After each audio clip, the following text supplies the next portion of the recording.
bienvenidos a esta sección llamada La Voz de la Comunidad. Hoy les traigo un chismecito educativo de la colonia Circunvalación Oblatos, en la cual, según Market Data, se estima que hay casi 8,000 viviendas, en las cuales viven más jóvenes, o sea, adolescentes y niños.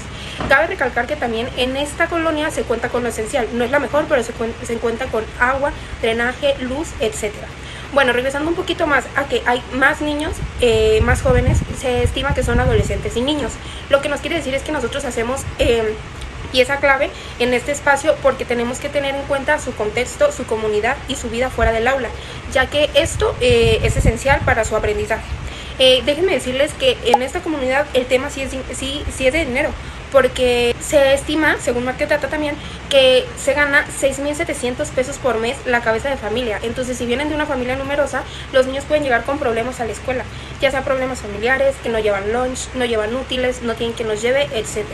Y aquí es donde nosotros nos tenemos que poner un poco más creativos y creativas para adaptarnos, según nuestras clases, a ellos, para su bienestar. Además, otro tema demasiado importante aquí es el servicio médico, ya que solamente el 34% de la comunidad cuenta con servicios médicos. Y esto atenta ante todo, atenta hacia la salud de los alumnos con enfermedades, en cómo viven, en cómo les va en la escuela y demás. A esto hay que sumarle que hay mucha inseguridad en la zona y que hay poco presupuesto para escuelas y eso afecta a escasez de alumnos o escasez de maestros. Ya para cerrar, me gustaría mencionar que en esta comunidad su idioma es español, y al igual como puede haber alumnos, miembros de la comunidad o maestros que vengan de otros estados o de otros lugares, el dialecto que se habla es español. Igual se puede haber otras jergas o otras formas de hablar. También me gustaría decir que en esta colonia no solamente se trata de pararse ante el grupo, sino conocerlos, conocer su historia y entender su contexto. Muy bien, ahora pasamos a lo que es la economía. Según Market Data hay 1,600 comercios activos, lo que es cerca de la comunidad, y yo te lo puedo asegurar porque es una zona en la cual he vivido toda mi vida. Lo que es la calle Hacienda Santiago es una zona que hay infinidad de comercio. Tenemos pastelería, papelería, tienditas, tenemos hasta en una sola cuadra 2 farmacias similares o tipo de otra farmacia más económica o hasta la farmacia Guadalajara. A pesar de que la INS 4810 está ubicada a 6 cuadras, normalmente la gente de esta comunidad suele recurrir a lo que son las farmacias económicas. Ahora pasamos a lo que es la religión.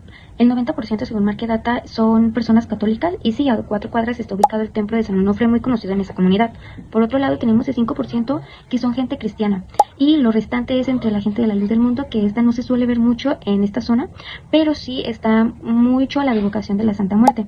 Está ubicado a ciertas cuadras de la primaria en una zona llamada Los Calaveras y a pesar de que es muy poca cantidad, la gente con esta devoción es muy poderosa cuando se hacen los rituales o festejos.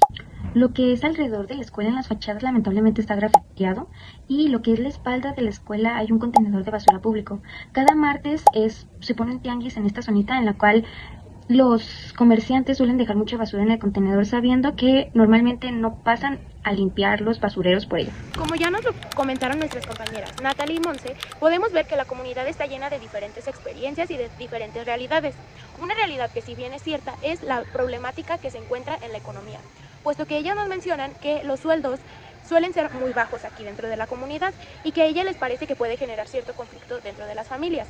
Natalie menciona el hecho de que a veces los niños pueden llegar a presentar una falta de motivación o una falta de empeño dentro de las clases debido a estas fallas económicas, lo cual yo considero que es 100% cierto, ya que durante las entrevistas estuvimos preguntando a los alumnos qué era lo que comían durante el recreo y la mayoría de mi grupo, sexto, nos comentaron que nada. Ellos no suelen llevar alimento. No sé si esto se deba a una falta de recurso o a qué. Sin embargo, puedo notar que algunos de ellos después del recreo tenían cierta baja en el rendimiento, por lo cual yo podía pensar que era porque no llevaban alimentos. Además, también durante nuestra estadía tuvimos la suerte de que llegara una asociación para pedir el apoyo de los alumnos. Mientras esta asociación llegó el día lunes pidiendo el apoyo, muchos de ellos duraron hasta el último día para poder llevar el apoyo, incluso algunos no lo hicieron. También me tocó escuchar por voz de la directora que una de las problemáticas más fuertes que hay dentro de la comunidad es las peleas entre las pandillas o los conflictos que se encuentran afuera de la comunidad. Como bien lo mencionaba Monse, esta es una comunidad que suele ser muy peligrosa, ya que tiene mucha inseguridad y esto lo podíamos ver también afuera de la escuela, pues muchas veces nos tocó que a la hora de la salida nos tocaba ver en el parque de enfrente cómo se juntaban los muchachos para fumar y para estar haciendo situaciones que no deberían de ser a la vista de los niños. Hola beneméritos, yo les voy a dar la información que yo sé que ustedes estaban esperando. Yo les voy a hablar sobre lo más funado y criticado y lo que siempre queremos saber después de la jornada de prácticas, la escuela. nosotros fuimos a la escuela Beatriz Sanabria, ubicada en la colonia de Oblatos. Esta escuela, pues la verdad es una escuela muy grande, tienen mucho espacio, pero como son muy poquitos alumnos por la tarde, no se suele utilizar todo el espacio con el que cuentan. Ellos nada más utilizan 6 salones, de primero a sexto, obviamente, y un salón más para el equipo de USAID, para que ellos trabajen ahí. El equipo docente está conformado por 6 maestras, un docente de educación física, 2 conserjes y el equipo de USAID, como ya lo mencioné.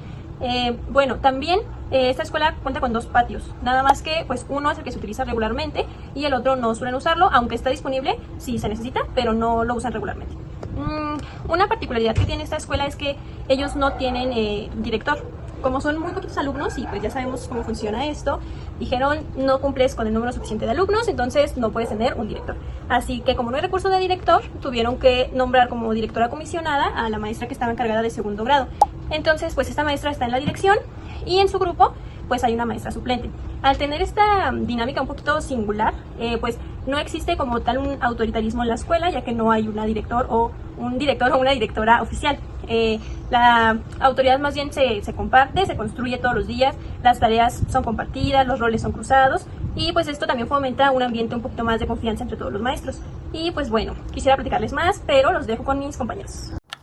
Durante esta jornada de prácticas tuvimos una experiencia bastante enriquecedora, ya que intervenimos de manera individual y bueno, yo en lo personal no tuve maestra de titular durante las 2 semanas. También observamos la interacción que existe tanto dentro de la escuela como fuera de ella. Algo que nos llamó bastante la atención fue que cuando van a preguntarle el progreso de los alumnos, no solamente van los padres, sino que también ya es más frecuente que se involucren los abuelitos, los primos, los tíos, los hermanos. Y son muy pocas las veces, pero también hay ocasiones en las que son los vecinos o conocidos de la familia. En cuanto a la interacción de docentes y directivos, era un muy buen ambiente. Nuestro recibimiento a nosotros como practicantes fue muy positivo, ya que la directora habló con nosotros y siempre nos dio la confianza de preguntar, pedir ayuda y nos dio un rol de autoridad en todo momento.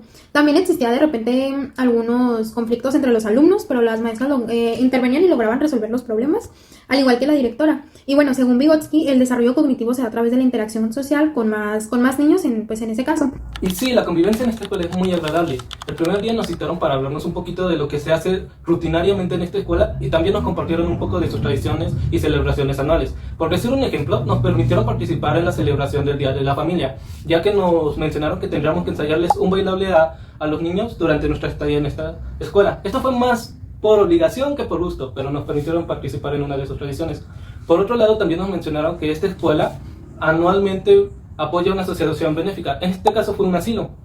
También algo que noté el primer día que entramos es que a los niños no les abren hasta las 2 y esto hace que los niños se vayan al parque de enfrente, que ya es casi una rutina para ellos. Por otro lado, también al último de las clases, las últimas horas, les venden bolis. Esto para apoyar al fondo llamado CAS, que es para pagarle a los maestros suplentes.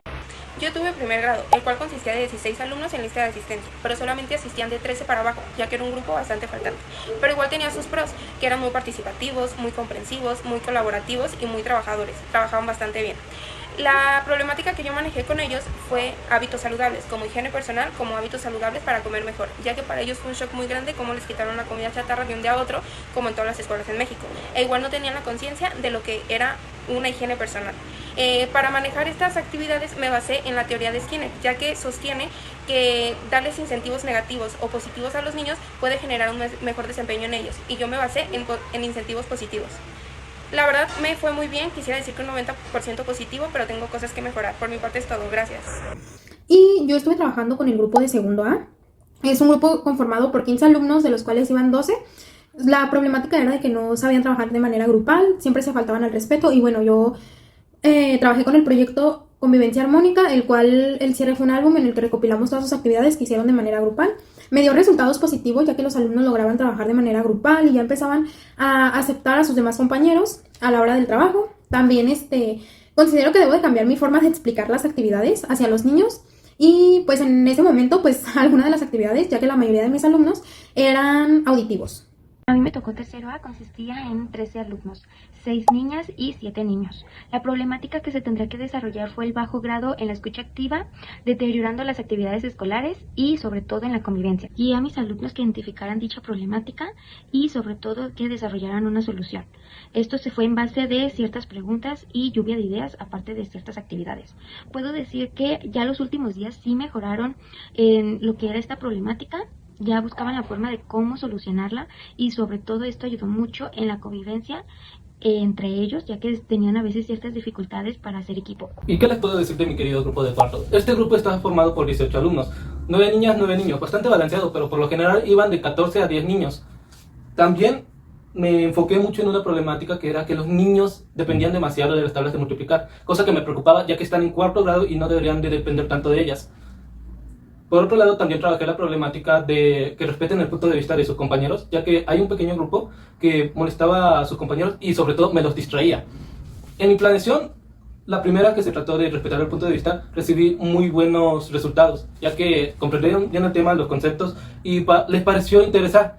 Por otro lado, la planeación que iba dirigida a matemáticas parece que les confundió y no obtuve los resultados que yo quería. Eso me frustró un poco, pero bueno, ¿qué puedo hacer?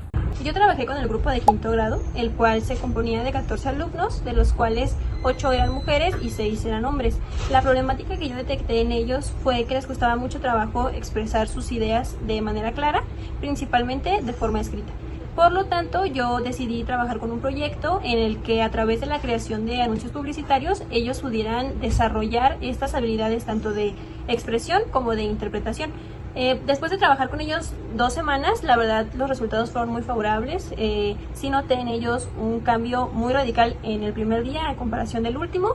Hubo una muy buena participación y pues bueno, como en todo, obviamente aún hay que seguir trabajando con los niños, principalmente en el uso del lenguaje, como en la organización de sus ideas, pero sinceramente quedé muy conforme con los resultados.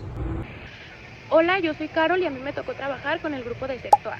El grupo está conformado por 19 alumnos, 11 niñas y 8 niños, donde hay diferentes mundos, diferentes cabezas y diferentes experiencias e historias, lo cual me llevó a identificar una problemática relacionada a cierto tipo de exclusión que se generaba más contra 2 alumnos que presentan neurodivergencias, por lo que decidí trabajar un proyecto que abordara la problemática encontrada, que era la fuerte presencia de la exclusión, donde con ayuda de actividades lúdicas, divertidas y sobre todo que fueran mucho de trabajo en equipo, realizamos un proyecto que se llamaba Mi Escuela, Mi Comunidad, Mi Familia y Yo Practicamos la Inclusión, donde nuestro proyecto final era abordar el tema de la inclusión a través de obras de teatro que fueron presentadas en el patio escolar para que los alumnos divulgaran esta información. Siguiendo a esto, la evaluación que yo realicé para mi proyecto fue una evaluación formativa que según la UNESCO nos deja ver que es una evaluación que nos sirve para ver el progreso y conocer mejor el aprendizaje de nuestros alumnos. Asimismo, puedo concluir que los resultados de mi proyecto fueron positivos en mayor parte, ya que de la misma voz de ellos me comentaron que fue un proyecto que les gustó mucho y que sus partes favoritas, además de la obra, fue haber trabajado como equipo y haber incluido a todos.